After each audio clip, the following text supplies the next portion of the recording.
Welcome back to Deep Think with Anurag.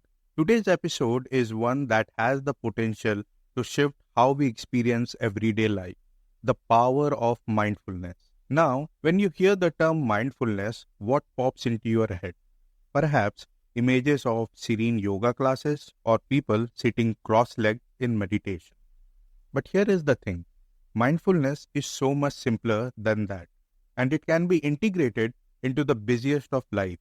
Mindfulness means being fully present in the moment without judgment. It's about noticing what's happening now, whether it is the taste of your coffee, the sound of the birds outside, or the feeling of the sun on your face. You might be thinking, sure, that sounds great, but how does this help in the world full of distraction? Stick with me as we dig deeper into how this simple practice can transform the way we approach our hectic lives. Let's start with a bit of honesty. Life today can feel like we are juggling a million of things at once: work, family responsibilities, deadlines, finance. It's like the task never ends. And then there is our phone, always buzzing, full of emails, social media alerts, and messages demanding our attention. Does this sound familiar? How many times you have been so distracted by your phone that you forgot dinner on the stove only to smell its burning? Or maybe you had a conversation with someone, but your mind was off in 10 different directions, thinking about all the things on your to-do list. Trust me, we have all been there. So why do these distractions matter? Because they rob us of truly living in the present moment. We might be physically there, but mentally we are checked out. We are missing life as it's happening. So let's take a pause here. When was the last time you really stopped to take a deep breath and notice what's happening around you without distractions? This is where mindfulness comes in. It's about consciously engaging with the present. By doing this, we can reduce stress, find joy in small moments, and perhaps most importantly, reconnect with ourselves and those around us. Let's take a practical example.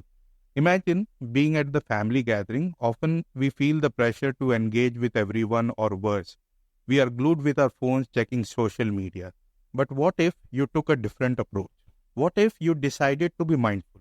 Instead of getting overwhelmed, focus on being fully present with one person. Listen to their story, hear their laughter, feel the connection. Another example is your daily commute. We all know how frustrating traffic can be, right? But instead of allowing it to ruin your mood, what if you use that time to practice mindfulness? Pay attention to the sights and sound around you. Take deep breaths. Maybe even reflect on what you are grateful for. Suddenly, a stressful experience turns into an opportunity for calm. Now, you might be thinking, Anurag, does mindfulness really work? The answer is yes, and the science backs it up. For instance, research shows that mindfulness can reduce stress, increase focus, and boost overall happiness. Studies published in journals like Psychological Science have found that regular mindfulness practice lowers anxiety and increases life satisfaction. Imagine that.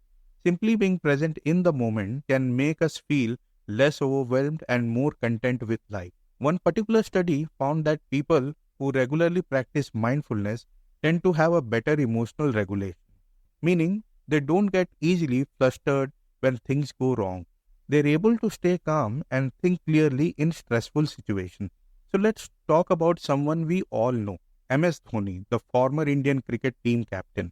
Think about those high-pressure moments when the entire nation's hope are resting on his shoulders. The opposition is fierce, the match is on the line, and everybody's eyes are glued to him. Yet there he is, calm, unflustered, and laser-focused, making decisions that can turn the game in his team's favor. Now, Dhoni might not explicitly talk about mindfulness in his interview, but his action speaks volume. His ability to stay present in the moment without letting the chaos around him to affect his judgment is the essence of mindfulness. Whether it is the final shot in the tense situation or making a game-changing decision as a captain, he does not let the weight of the past or the uncertainty of the future cloud his thinking. He is fully engaged in that moment. This is what mindfulness looks like in action, staying centered and composed no matter how intense things get. Alright, so now that we know mindfulness works, how can we actually start practicing it? Don't worry. You don't need hours of free time or fancy equipment. Here are few simple tips. Number 1. Start with your breath. Just 5 minutes a day, focusing on your breath can work wonders. Breathe in slowly through your nose, hold for a second, and exhale through your mouth. This helps anchor you to the present. Number 2. Practice gratitude. Each night, think of 3 things you are thankful for. Shifting your focus to gratitude can turn your day around, especially if it's been stressful. Number 3. Mindful eating. The next time you eat, turn off distraction. Focus on the flavors, the texture. Mindful eating not only enhances your meal, but can help you slow down and appreciate the moment. Number 4. Take a tech break. Set limit with your phone. For instance, avoid using it during meals or just before bed. You might find that without the constant interruption, you feel more present in those around. As we wrap up today's episode, remember that mindfulness does not have to be complicated. It's about finding those small moments in your day, whether it's feeling the warmth of the coffee or noticing the sound around you, and embracing them fully. The more you practice, the more natural it becomes. Here is a challenge for you this week. Choose one of these mindfulness practice and try it out. See how it makes you feel. I guarantee you will start noticing subtle shifts in how you handle stress, interact with others, and experience your day-to-day life. Thank you for tuning in to Deep Think with Anurag. If you found this episode helpful, share it with someone who might need a little more mindfulness in their life. Until next time, stay present, stay curious, and keep thinking deeply.